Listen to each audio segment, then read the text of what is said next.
Hi guys. അപ്പോൾ ഇതിൻ്റെ part 3 ആണ്. പാർട്ട് 1 ഉം 2 കാണാത്തവരത് പോയി കാണാം, കണ്ടിട്ടത് കാണാം. അപ്പോൾ കുറച്ചും കൂടെ മനസ്സിലാവുള്ളൂ. അങ്ങനെ ഗൈനെ വിളിച്ചു. അവർ വന്നത് എപ്പോഴാന്ന് വെച്ച് കഴിഞ്ഞാൽ ഒരു 4 to 5 hours കഴിഞ്ഞിട്ടാണ് അവർ വന്നത്. അവർ എത്തിയപ്പോഴേക്കും ഒരു 2:30-3 മണിയായിട്ടുണ്ടാവും. ഞാൻ രാത്രി ആ ഫോറസ്റ്റിന്റെ ഉള്ളിൽ പെട്ടിരിക്കുന്ന അവസ്ഥ. പുള്ളി വന്നപ്പോഴേക്കും വണ്ടി മൊത്തം ഓഫായി. വണ്ടി ഓഫ് ആവുമെന്ന് വെച്ച് കഴിഞ്ഞാൽ എഞ്ചിൻ മൊത്തം ഡൗൺ ആയി, ഹസാർഡ് ലൈറ്റ് ഓഫായി, വണ്ടിന്റെ ഹെഡ്ലൈറ്റ്സ് വർക്ക് ചെയ്തില്ല, ബാറ്ററി മൊത്തം ഡൗൺ ആയി. പുള്ളി വന്നിട്ട് എൻ്റെ അടുത്ത് ചോദിച്ചു, നിനക്ക് പേടിയൊന്നും ഇല്ലടാ അവിടെ ഒറ്റയ്ക്ക് നിൽക്കാനെന്ന് ചോദിച്ചു. ഞാൻ പറഞ്ഞു പേടി ഉണ്ടായിട്ട് എന്ത് ചെയ്യാൻ, അവസ്ഥ അങ്ങനെ ആയി പോയില്ലേന്ന് പറഞ്ഞു. പുള്ളി വണ്ടി ചെക്ക് ചെയ്തിട്ട് പറഞ്ഞു ഒരു രക്ഷയില്ല മോനെ, നമുക്ക് വണ്ടിയിൽ ഒന്നും ചെയ്യാൻ പറ്റില്ല, കാരണം മൊത്തം ഓഫ് ആയിട്ടുണ്ട്. പുള്ളി ബാറ്ററി ചാർജ് ചെയ്തു. ബട്ട് പുള്ളി പറഞ്ഞു bad luck, you have to replace your timing chain എന്ന് പറഞ്ഞു.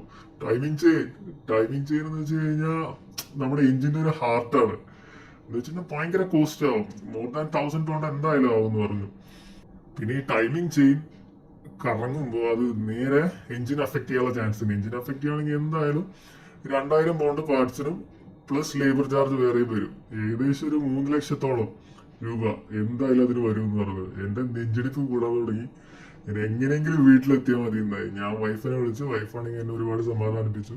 പക്ഷെ നമുക്ക് സമാധാനമല്ലല്ലോ വേണ്ടേ, പൈസയല്ലേ വേണ്ടേ. അങ്ങനെ നേരെ പുള്ളി പറഞ്ഞു ഓക്കെ, ഞാൻ ഒന്നെങ്കിൽ മെക്കാനിക്കിന്റെ അടുത്തേക്ക് എത്തിക്കാം, അല്ലെങ്കിൽ വീട്ടിൽ ഡ്രോപ്പ് ചെയ്യാം. നമ്മൾ തന്നെ വീട്ടിൽ ഡ്രോപ്പ് ചെയ്താൽ മതി. പുള്ളി കാറ് ടോ ചെയ്തു, നേരെ വീട്ടിലേക്ക് എത്തിച്ചു.